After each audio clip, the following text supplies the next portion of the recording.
So although it's only about 5% of our blood that's in the capillaries at any given time, this is the most important blood in the body. It's mainly across the capillary walls that our exchanges are made between blood and the surrounding tissues. Capillary exchange is this two-way movement of fluid across the capillary walls. It includes transport of water, oxygen, glucose, amino acids, lipids, minerals, antibodies, and hormones into the tissues, and wastes carbon dioxide and ammonia out of the tissues. Chemicals pass through the capillary walls by three routes. They're either through the endothelial cell cytoplasm, through intercellular clefts between the endothelial cells, or through filtration pores or fenestrations that we saw in the fenestrated capillaries. The mechanisms of transport involved are either diffusion, transcytosis, we'll talk about that in a little bit, filtration, and reabsorption. And we'll discuss them in that order. Diffusion is the most important form of capillary exchange. For example, glucose and oxygen are more concentrated in the blood and they diffuse out of the blood. However, carbon dioxide and waste products are more concentrated in the tissue fluid and diffuse into the blood. Diffusion can happen if the solute can permeate the plasma membranes of the endothelial cell, or there are passages large enough for it to pass through. That's where the filtration pores and intercellular clefts come into play. It works really well for lipid-soluble substances like steroid hormones, oxygen gas, carbon dioxide gas. However, the water-soluble substances have to pass through by a different route. They'll go through filtration pores and intercellular clefts. Things like large particles and proteins are held back. In transcytosis, the endothelial cells of the capillaries will pick up material on one side of the plasma membrane by pinocytosis or receptor-mediated endocytosis. The vesicles will be transported across the cell, and then material is discharged on the other side by exocytosis into the tissues. This is really important for fatty acids, albumin, and some hormones, big ones like insulin. Now we get to the meat of it, filtration and reabsorption. The equilibrium between filtration and osmosis becomes particularly relevant when we consider capillary fluid exchange. Typically, we'll see fluid filter out of the arterial end of the capillary and then osmotically re-enter in the venous end. Now, this can be a little tough to understand, but it comes to be a balance between the forces of hydrostatic pressure and the osmotic forces in the tissue fluids as well as the vessel fluids. Again, hydrostatic pressure is the force that's exerted against any kind of surface by a liquid. For example, the blood against the side of the vessels. Now, there are forces that oppose this hydrostatic pressure, and that's the colloid osmotic pressure. Colloid osmotic pressure is a little bit tough to understand at first, but let's take a look. Colloid osmotic pressure refers to the osmotic pressure that's due to proteins. And as you know, there's a lot of proteins in the vessels that cannot pass out of the vessels. So even though there's a fair amount of hydrostatic pressure pushing fluid out of the vessel, there's a pretty strong draw of the colloid osmotic pressure drawing fluid back into the capillary. Either way, the blood's hydrostatic pressure exceeds the colloid osmotic pressure on the arterial side, and fluid is pushed out by filtration into the tissues. Oncotic pressure is the difference. Oncotic pressure is this difference between blood hydrostatic pressure and the blood's colloid osmotic pressure. So let's look at that here on the arterial end. We have the hydrostatic pressure of about 30 millimeters of mercury out, and then there's the interstitial hydrostatic pressure, so that is in the tissues, which is about +3.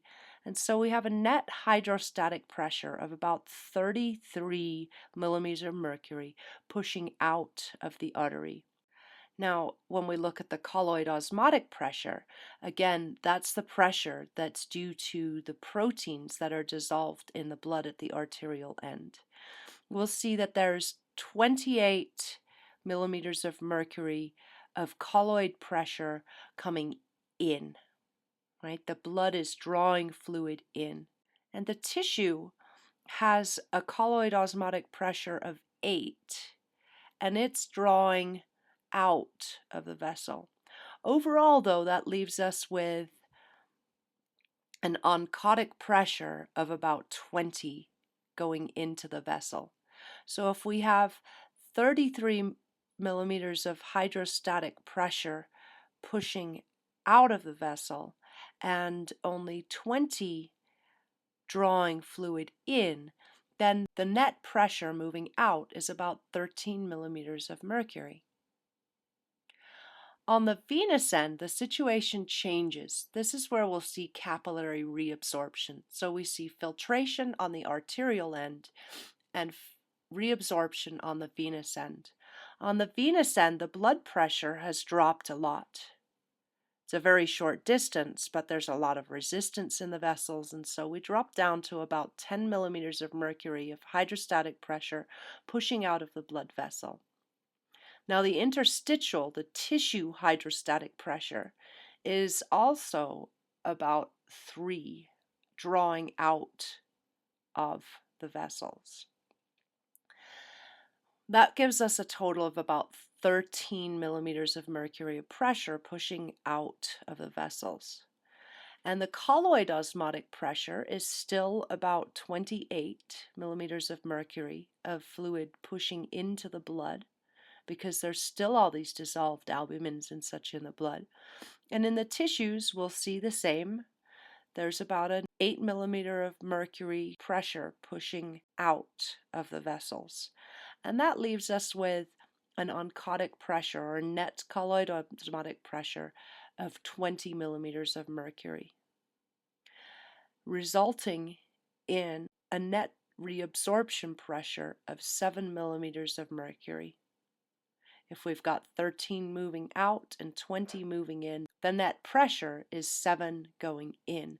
And thus we see fluid returning to the veins on the venous end. The capillaries reabsorb about 85% of the fluid that they filter. The other 15% is going to be absorbed by the lymphatic system and return to the blood that way. Of course, water is not the only substance that crosses the capillary wall by filtration and reabsorption. There's a lot of chemicals that are dissolved in that water, and they're dragged along with it and pass through the capillary wall if they're not too large. This process is called solvent drag. It's going to be really important later when we look at the kidney and the intestinal function in later chapters. So the figure we just used is an example of a possible situation for capillary filtration and reabsorption.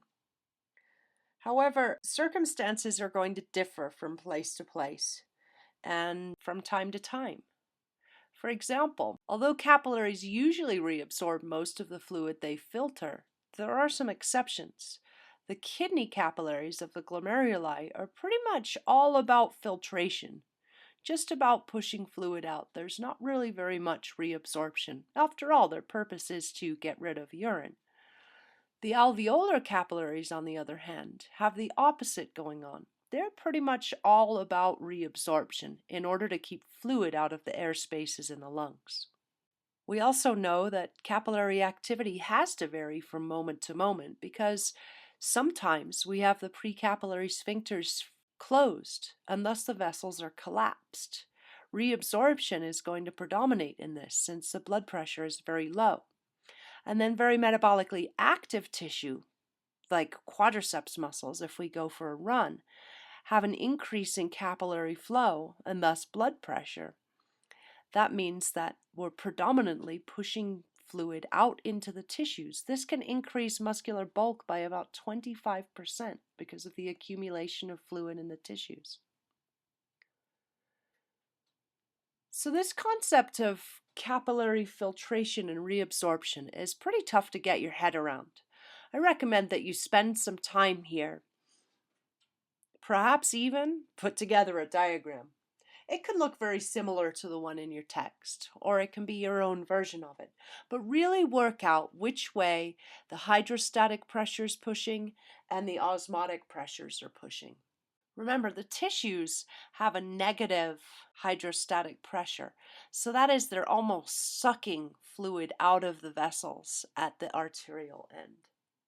Be sure to check out also the animations that are available to you through Anatomy and Physiology Revealed.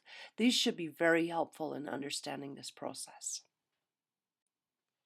So before we close up this section, let's look at what edema is. Edema results from accumulating excess fluid in the tissue. So that means that fluid is filtering out into the tissue much faster than it's being absorbed. There are three primary causes for this imbalance. There's increased capillary filtration, which can result from kidney failure or histamine release, poor venous return, or even just old age. There's reduced capillary absorption, where we see that the filtrate is not being absorbed again. We'll see this when there's hypoproteinemia, like not enough protein in the blood, and thus there's not enough colloid osmotic draw to pull fluid back in. This can be caused by liver disease or dietary protein deficiency. The third way is that there's obstructed lymphatic drainage. So that final 15% that the lymph vessels will return into circulation isn't being picked up. Often this is because of surgical removal of lymph nodes. And so that fluid remains in the tissue. And when we have excess fluid in the tissue, that's edema. Edema can have some pretty big consequences. First of all, tissue necrosis is when the tissue dies.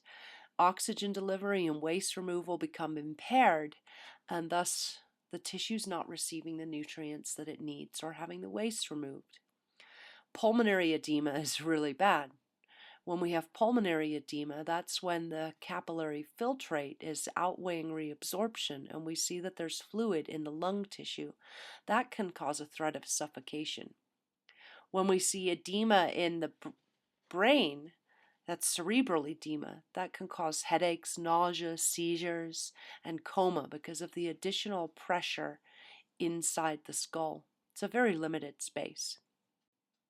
When we see so much excess fluid in the space between the tissues, it causes a low blood volume and thus low blood pressure, and that can take us into a state of circulatory shock.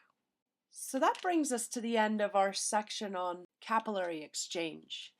This is probably the most complex section of the chapter, so spend some time here and really get this stuff straight for yourself.